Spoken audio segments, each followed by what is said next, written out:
Ah yes, Amazon's Rings of Power, the show that nobody asked for, but for some reason it was the show that we got. And boy wasn't it a big bucket of disrespectful aids, because taking a writer's life work that was made for everybody and then injecting modern audience gobbledygook into it that appealed to nobody was exactly what Tolkien himself would have wanted. But how did this happen? How did Tolkien's life work, born during the worst of World War I, get killed to death by a brand whose only purpose it is to deliver product? Well, ain't that a story? So come, sit by the LRCW fire with me and listen to how Amazon completely embarrassed themselves because of current day cringe. A brief history of the Professor. Now, to understand why Tolkien is a big deal, we've got to take a look at the man legend himself. John Ronald Reuel Tolkien, born in South Africa in 1892 to English parents, and Tolkien then moved to UK at age 3 after the untimely death of his father, where only 9 years later, at the age of 12, his mother Mabel also died of diabetes. But before her death, she had assigned guardianship to a Catholic priest called Francis Xavier Morgan, and as he grew up without parents, he found a deep love for literature and language, even inventing some of his own. Like Elvish, of course. So by the time he was 23 in 1915, Tolkien had obtained a first-class degree in English literature and language at Exeter College, Oxford. Good times! But there was a little bit of an issue brewing, as although life for him was going pretty well now, it wasn't for everybody. Yes, the Great War that raged across Europe, the one where Germany was a little bit angry as usual, so immediately invaded France. But little did Germany realise, France had lit the beacons of Normandy, and the United Kingdom came to their aid. Although, it's not like they ever thanked us for that, but then again, they are French after all. But for Tolkien, after graduating, his family began hounding him to enlist in the army, as serving your country was an act of honour,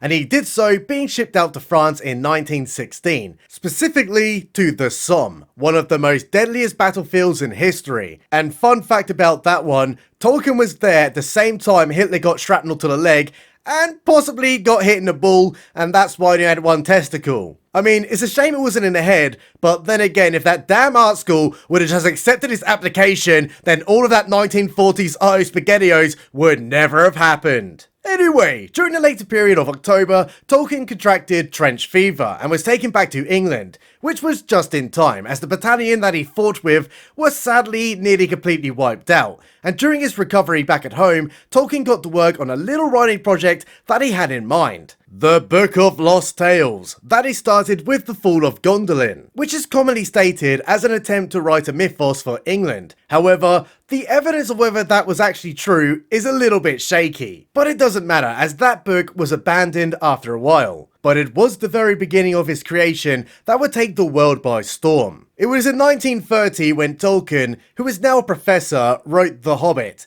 but as the utter wholesome man that he was, he actually didn't write it for worldwide recognition. He wrote it as a story for his children. And it was only because of pressure from a publicist called Susan Dagnall did we ever get to witness something absolutely beautiful, as she told him to get that absolutely lit story published right now. And upon release in 1937, the people went mental for it. So the publicist asked for more of that Tolkien wizardry. And here we got Lord of the Rings, the story that cemented his name in history. Now, Tolkien had written something special here. It was instantly a classic, and when everyone knows it's an absolute banger, you don't go messing around with it, because if you do, you would look like Puddle of Mud trying to cover Nirvana. And after Tolkien's death in 1973, the man to take the helm of protecting that work from intersectional hacks with mandated ESG diversity quotas was his son Christopher Tolkien, chairman of the Tolkien estate. And it was during his tenure as the big man that a certain New Zealand man on the other side of the planet had big things in mind. Namely, making the greatest movie trilogy ever made. And as head of the Tolkien estate, Christopher allowed Peter Jackson the rights to create it through New Line Cinema.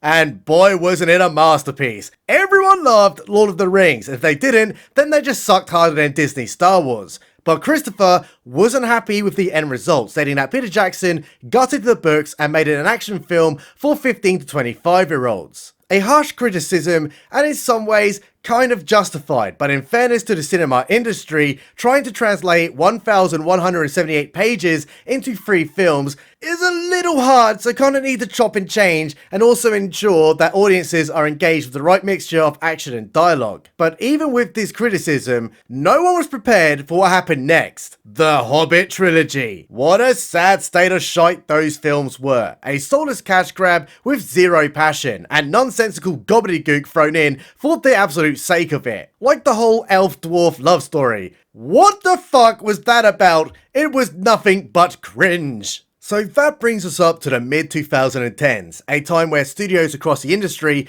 were beginning to shift away from timeless, well-structured scripts and instead favouring the injection of modern-day narratives. The beginning of AIDS. Ah yes, Game of Thrones, the show that would have been the greatest television ever made if Dumb and Dumber didn't completely fuck the landing. But for a vast amount of time, it was an unstoppable train. Everyone loved Game of Thrones, and if you didn't, you'd immediately become a vegan telling everyone that you've never watched it and probably needed a support group to cope harder. And all those major studios were getting a little jelly, thinking, oh man, we really need to get ourselves a slice of that big fat medieval pie. And so they began creating their own shows, like The Witcher, the show where Netflix focused on everyone but The Witcher, the BBC's Cringe, Troy, Fall of a City, Westworld, the show that got modern audience right in the face after an utterly fantastic first season, and of course, the utterly hideous law-fucking Wheel of Time. Amazon, you can die in a fire for ruining that one. But it wasn't just enough for them, as there was a juggernaut everyone wanted to put their dirty ESG-infested slimy hands on. The Lord of the Rings. Now, when we talk about protectionists, there is no better protector than the Tolkien estate. They want the big man's work protected and respected. But money does talk, and after settling a lawsuit with Warner Bros. Back in 2017, who did have the rights to produce films through New Line Cinema and also sell merchandise off of Tolkien's characters, they didn't have the rights to use them for crappy online casinos, therefore got sued. So with all the lawsuits settled, the Tolkien estate got thinking, yeah, this money business is pretty bloody cool. How's about we get even more of it? So put out the feelers to the major studios saying, hey guys, we have all the rings over here, and if you want some, you have to pay us $200 million diddly for it. Well, said all the studios, that sounds like some juicy content right there. We could win all the monies with it. And so began the battle for Middle-earth. Hey Tolkien fellas, it's me, it's Netflix. I'm really interested in elves and shit. Can I please have one Lord of the Rings, please? Okay, replies the Tolkien estate. What are you planning to do with it? Well, we were thinking of making multiple series where we have like Aragorn and he's running around doing things, and another show where Gandalf, he's doing shit too, you know, in the time before they got the boy band together. Oh, and they'll be gay and diverse too, because it's company policy. Get the fuck out of here, Netflix. That shit sounds lame as hell. And good luck with the Witcher series. I'm sure you'll do great at that one and not piss off legions of fans. What about you, HBO? What have you got to offer? Well, unlike Netflix, we don't churn out copious amounts of diarrhea for the sake of content, and then race swap everyone because of quotas. Although we will end up doing that because of that sweet ESG money. Have you guys thought about a remake of The Lord of the Rings, but in series format? You know, that film trilogy that no other studio has even come close to topping, and would look really stupid trying to remake it. That sounds about as retarded as Netflix. You can get the fuck out of here too. Next! Hi, it's me, it's Amazon. Jeff Bezos. My name is Jeff. Oh, this is quite a surprise. What are you doing here, Bezos? I haven't ordered any knockoff Chinese crap that will no doubt burn my house down. That's not why I'm here, you see. You may not know this, but I'm a big Lord of the Rings fan, allegedly. And I really like to do the TV programs, innit? Can I buy the rights to Lord of the Rings? Okay, I'm gonna stop you right there, Bezos. If you think we're gonna even entertain a glorified delivery man with this purchase, you're gonna have to prove to us that you're actually a fan of the professor's work. Oh, yeah, sure, I can do that. You shall not pass. Frodo Bagginses and, Give them a moment for pity's sake. I believe that's what Boromir said, yes. My god, you truly are a genius. A real fan for sure. But what have you got to offer us story-wise? Surprisingly, nothing. I literally have no idea what we're going to create, but we'll definitely work closely with the Tolkien estate during the process. Wait. You're telling us you have absolutely no idea what you're going to do, you have no legitimacy in original programming, no showrunners or anything to pitch us ideas, and in this year, 2017, you're barely even a streaming service, and you actually think we're going to give you the rights to touch the professor's work? No, I can pay you $250 million. Fucking sold, Baldy! But you're only getting Lord of the Rings, which you're not allowed to remake, and the appendices that you could do stuff with. Excuse me, I'm paying you $250 million, and I'm pretty much only getting a couple of pages to base an entire 5-season mega saga off. No Silmarillion or anything then. Exactly. That sounds fucking tremendous. Sign me up. And so Jeff Bezos, by personal intervention, obtained the rights to produce Lord of the Rings, with a license to make shit up, a move that anyone with any credibility would take very seriously, as there are legions of fans across the world who will not accept utter shite being spewed out of ESG-obsessed arse cracks. But it was okay. This was 2017 after all, and the worst of immutable characteristic quotas for the sake of investment opportunities had barely begun for most businesses, and they had free reign to create something beautiful and void of modern day political messaging.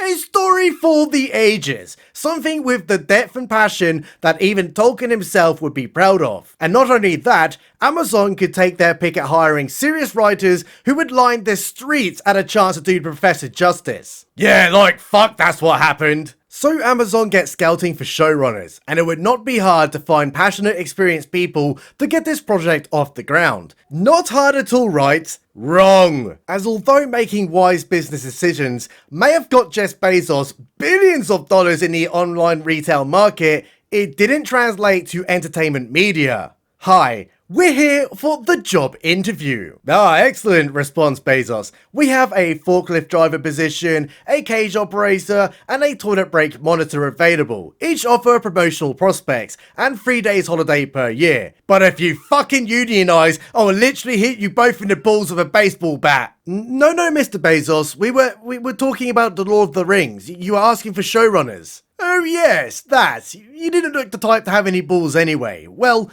it's going to be 5 seasons long, and we can make up anything we want. So I'm looking for passionate showrunners with experience and a deep knowledge of the lore. May I ask how many shows you have previously worked on? Well, we've got some uncredited roles on Star Trek Beyond and Jungle Cruise. That makes us more experienced than Dumb and Dumber from the Game of Thrones franchise. You're right! That definitely makes you better than them. But if you think you're getting your effeminate girl hands all over my $250 million bucket, you're gonna have to prove to me that you're true Lord of the Rings fans. Okay, we can do that, not a problem. They're taking the hobbits to Isengard. They're fly, you fools. The silly fat hobbitses. And also that part where Aragorn walked through those double doors. Truth be told, I haven't opened a pair the same since. Brilliant scene. My god, you're both utter geniuses. You're hired, Payne and McKay, and boy, I can't wait to see what you do with this $250 million bucket I just bought. And so Bezos got his showrunners, 2 inexperienced male feminists, weaker than warm butter. And they needed as much help as possible to make this project work. As again, this is serious business, and that help came in the form of Tom Shippey, a Tolkien expert who is widely regarded as the best in the industry. Now, Tom isn't just a Tolkien expert, he's also a medieval expert and a Middle and Old English literature expert as well, who had worked as an advisor on the Peter Jackson trilogy. A voice that Jackson took very seriously, as this was the man you needed on your side and his word was counted as authority. The retardation of Tolkien's legacy. Writing can be hard, especially when continuing others' work. Just ask Brandon Sanderson and his efforts to finish Robert Jordan's Wheel of Time series, but it's not impossible. You get a big whiteboard out, you list the characters, their personality traits, and then write a story in the already established world. Kind of a cheat sheet, if you will. But what you don't do is make shit up about characters that completely undoes all of the work the actual author put in to fleshing them out. I have had the greatest idea in literal history ever, reads JD Payne. As a male feminist and ally to my oppressed sisters, fight the patriarchy and all that, how's about we take Galadriel, an established character who's already 1,000 years old by this point, and make her a female warrior of power, beating off 5 men at once with the diplomacy skills of a cat shitting on the carpet. That's not the Galadriel from The Lord of the Rings, replies Shippy. Galadriel was a highly experienced diplomat, and her character traits comprise of "Shut it, Tom! That's a great idea!" screeches McKay. And also, as I'm a male feminist, peace be with you sisters, smash the patriarchy, let's all get full-time abortions. How's about Elrond, the fierce elven warrior lord man, is now a massive fucking pussy who writes poetry in trees and simps for the super smart and really funny go-go gadget Galadriel. No. Elrond was a master of knowledge and helped lead the armies against Sauron. This is a blatant character assassination. Good point, Shippy. Who do we get to play Sauron? Well, that is a complex question, as Sauron was a trickster and he infiltrated the high ranks of kings and queens, promising them riches as a trap to grow his own power and warm many fates. Let's have a knockoff Sawyer from Lost floating around in the middle of the ocean who just so happens to cross paths with the super queen Galadriel. It would be so fun as no one would suspect that he was Sauron the entire time. But that's not what happened at all. This is absurd. How does any of this build towards the gravity of the final battle for Middle-earth? This sounds more like a medieval EastEnders, but for poor people. Oh yeah, the battle for Middle-earth. Forgot all about that one. We need to include that guy who chopped off Sauron's finger in the movies. But he does look a little bit too toxic for me with that beard. Don't like strong men at all. They're always bullying me. I know what you mean, JD. Let's make Isildur a weak, non-threatening pussy too. And we could even do a fake-out death in episode 7 when clearly he didn't die because he's literally in the bloody books and films. This is coming along nicely. We should make the elves powered by Meathal batteries too, so we can make up shit about releasing the Balrog. You know, the one from the Fellowship? Oh yeah, the Balrog! You shall not pass. I always say that when needing a shit on a long car journey. Powered by what? What are you guys talking about? Excuse me, Tom Shipping Lane. We don't use the term guys in here. It is gendered language. And we're an inclusive company. What is this about? I thought we were here to talk about Lord of the Rings, not this absurd eruption of mental illness. Eruption? Did he say eruption? He said eruption. I'm getting one of those great ideas again. How's about we create Mordor by pouring some water into Mount Doom because someone turned a key that Sauron set up or something because he knew that would happen? That's not how Mordor came to be. This is utterly ridiculous. You're destroying Tolkien's work. Quiet, shipman. I absolutely love that idea. We could even have this really massive pyroclastic flow that burns everything it touches. Yeah, but wouldn't that kind of kill everyone there too, like what happened in Pompeii? What the hell is a Pompeii? Is that like those wafer things you get from the Indian restaurant? No, that's a poppadom. Oh, I prefer naan bread anyway. Let's just set a horse on fire and call it quits. But how will the audiences know it's Mordor? You know, the guys who never watched the films or read the books? Oh, that's a big toughie. Hey, maybe we could just literally write it on the screen. It will totally work and require zero effort. Saves on production costs. Can't disagree with that. Am I going insane? Is this where you think Mordor came from? Have any of you actually read the books? Yes, shipping man, we all watched The Hobbit. We know a thing or two about Tolkien's work, thank you very much. Oh yeah, Hobbits. We can put them in there too. You're right. Everyone loves those little midgets. How's about we all follow this really wholesome Hobbit club and we'll call them Half-Foots because we can't call them Hobbits or we'll get sued, and they will literally get people genocided if they break their ankle. Oh, and we can even have this really mysterious wizard man showing up and we'll fake out pretend it's Sauron, but it's actually Gandalf. Gandalf? Did I actually just hear you say Gandalf? He wasn't even on Middle-earth during the Second Age. Well, how were we meant to know that? No one mentioned it in the Hobbit trilogy. I guess what we could do then is never say outright that it's Gandalf, but we use his quotes that Gandalf says in the movies. Damn, McKay, you're such a genius. No, no, no. There was no Istar during the Second Age. You're corrupting Tolkien's work, and this is lunacy. That's it. I've had enough of this naysaying toxic bigot. Me too. I bet he's never even watched the Hobbit trilogy. Hey, Shippy, get the fuck out of here. So Tom Shippey gets yeeted from the production of the Rings of Power, a move that shocked the Tolkien's fanbase and slowly wafted the faint whiffs of incoming cringe across the internet. What is Amazon doing wrong for the expert to leave? But it was okay, because although Shippey was now gone, there were still two heroic protectors left. The first being Peter Jackson, who was contacted by Amazon to help with the production of the show, and had replied saying, yeah, sounds pretty good to me, send over some scripts when you have finished them. And the second was Christopher Tolkien, who is of course Tolkien's son. They would never let this utter shite pass even the first table reading. Right? Wrong. Peter Jackson had agreed to be involved in the production and had requested the first draft of the scripts, but was then completely ignored by Amazon. Ghosted, if you will. Kind of a dumb move, because slapping Jackson's name on anything Lord of the Rings is literally like turning on the money printers. And Christopher Tolkien, the protector of the Big Daddy Professor, had actually stepped down as the head of the Tolkien estate in 2017 to be replaced by his second wife Bailey and his nephew Matthew Tolkien. Now, I'm not throwing shade at these two, however, they had the power to tell Amazon that they're retarded. But they didn't. They let it all happen. Kind of a missed opportunity,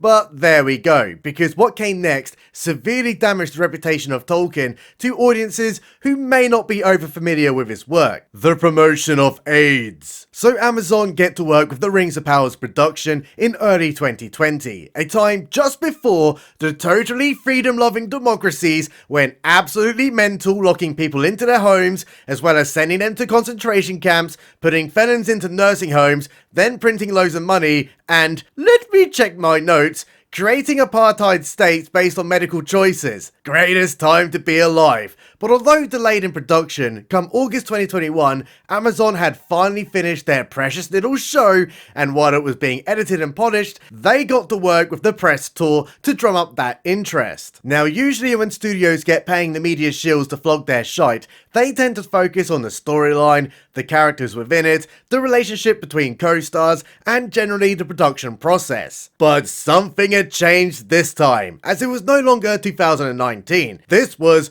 2021, a time post our Lord and Saviour St. Floyd of Fentanyl. It was the new age, where immutable characteristics are the only thing that matters, nothing else, and representation was mandatory. Are you starring in a film and just so happen to be diverse? Well, fuck everything else about it, that's a diversity right there. Do you have disabilities while at the same time being a Native American? Well, that's all the marketing we ever needed. Are you a woman? Well, shut that front door. There is nothing else worthy of note about you other than sitting down to take a pee. Or maybe standing. Come to think of it, what even is a woman? So they start with the headlines. Diversity problems in Tolkien. Make Middle-earth gay. Why diversity is important. Then came the pre-release interviews with actors each having preset talking points dictated by Amazon Studios. A moment that will go down in cringe story. Hi, did you guys know that I am black and also a female? But also,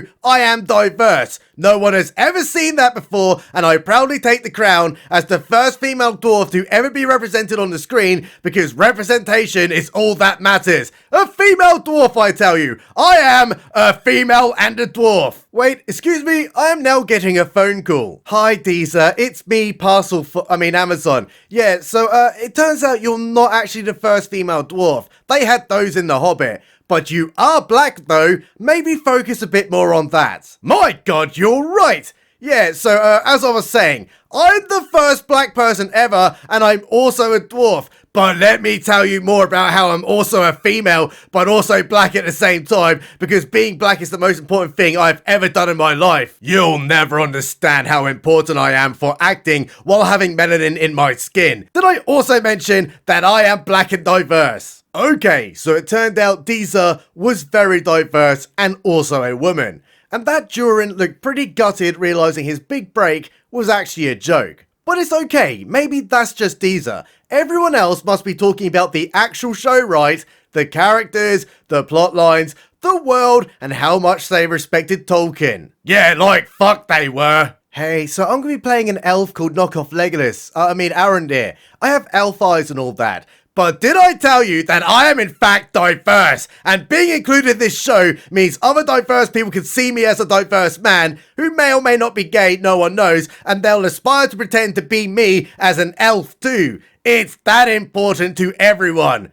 But boy, I sure hope this diversity shield will protect me from the inevitable realization that I cannot act to save my fucking life. Alright, so he's diverse too, and may or may not be gay. I mean, who can tell? But surely someone must be talking about the show, right? How hard can it be just to say, yeah, show's really good in it. It's got orcs and Sauron too. You should totally watch it. Yeah, that wasn't happening. Hey, it's me, British TV legend Lenny Henry, the guy who literally got knighted by the Queen of the British Empire, and I'm also loved by many other people in the British Isles. But did it ever occur to any of you that I am diverse? You dirty white people have never seen a black person before, so you need more diversity. And we're here to prove that black people exist and can aspire to be hobbits too. Half-wits. I don't want to get sued. Okay, so the promotional interviews were solely focusing on skin color rather than the actual show. But surely someone out there would tell us how great the Rings of Power was going to be. Yeah, no. Instead, Amazon moved on to the next best thing,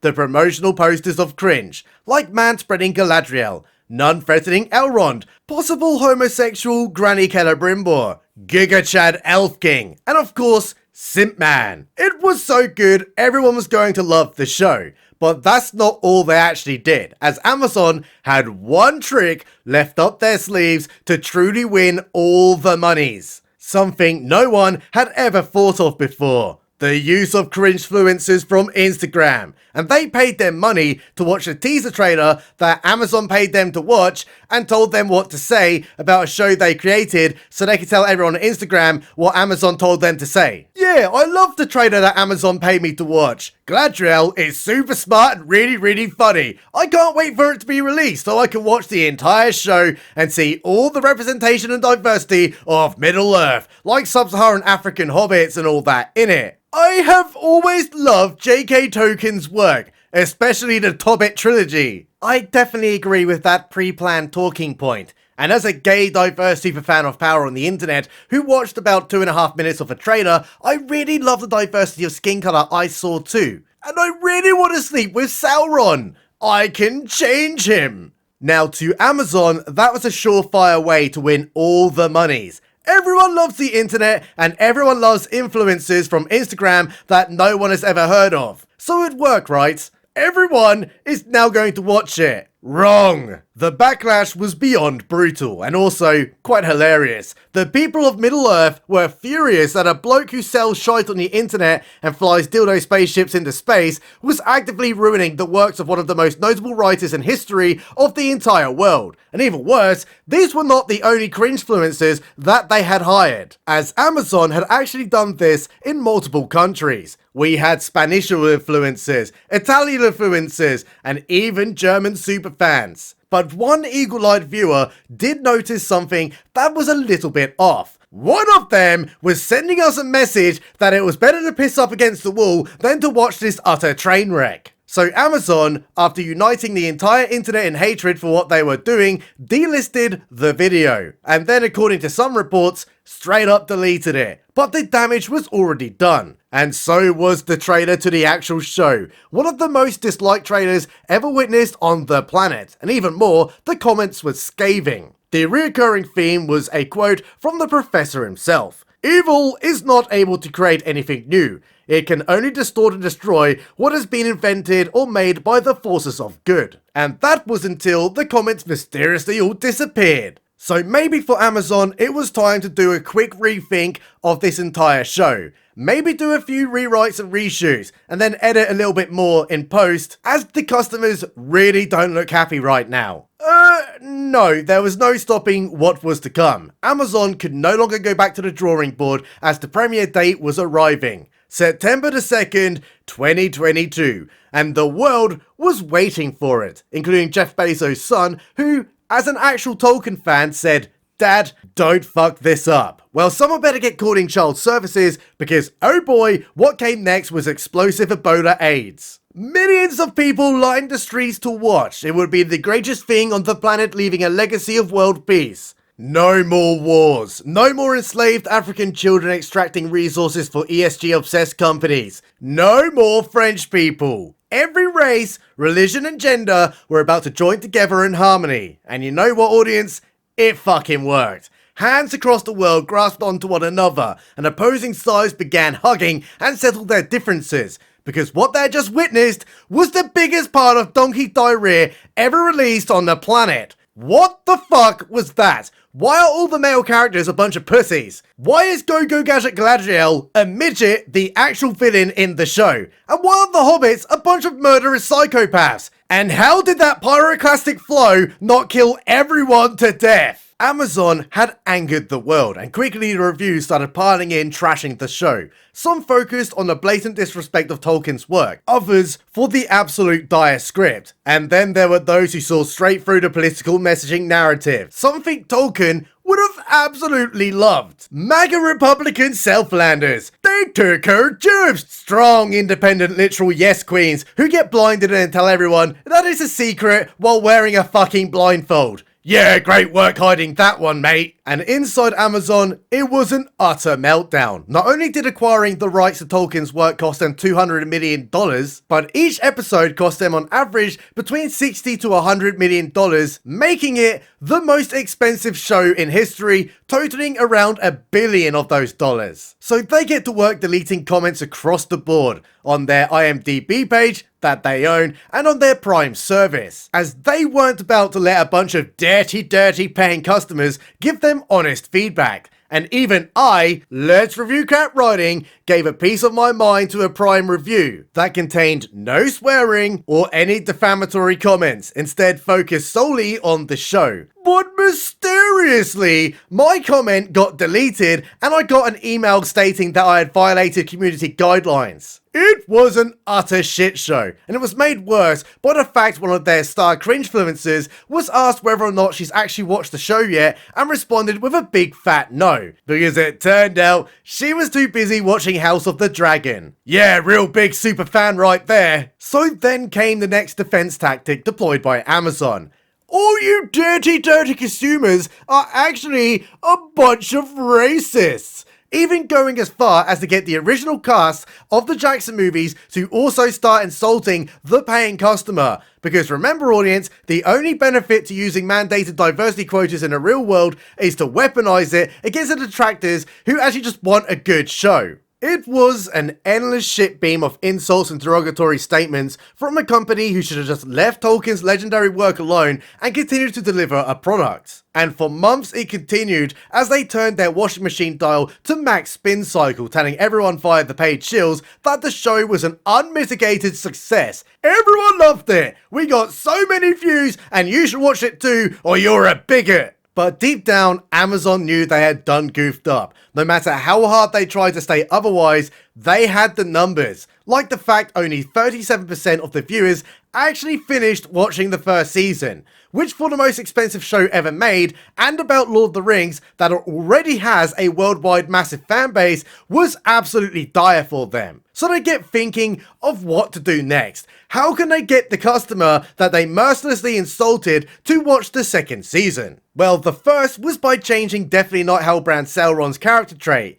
He's not just evil for the sake of being evil. Oh no. He's now Walter White level evil, cooking up meth in Mount Doom and shit. The second was sidelining the male feminist showrunners because, and as they claim, of the writer's strike. Yeah, sure mate. The third was to be more canonical to the source material in the second season after completely trashing it in the first. And finally, the fourth was to hire a female-only directing team and then go ahead and boast about it. Yeah, fucking great work mate. All that female empowerment really worked in the first season. Might as well go ahead and do it all over again. The Rings of Power is an absolute disaster by every single metric. Amazon, like all companies these days, especially Disney, have played with intersectional ESG-ridden fire and have lost big time. And by now, they must have learned that this garbage is not what normal people want. There is no such thing as the modern audience. Relying on skin color as a marketing strategy resonates with absolutely no one who isn't in a cult, and is quite literally a plantation level narrative, where in the real world and outside of the cult, you can have as much diversity in Middle-earth as you want,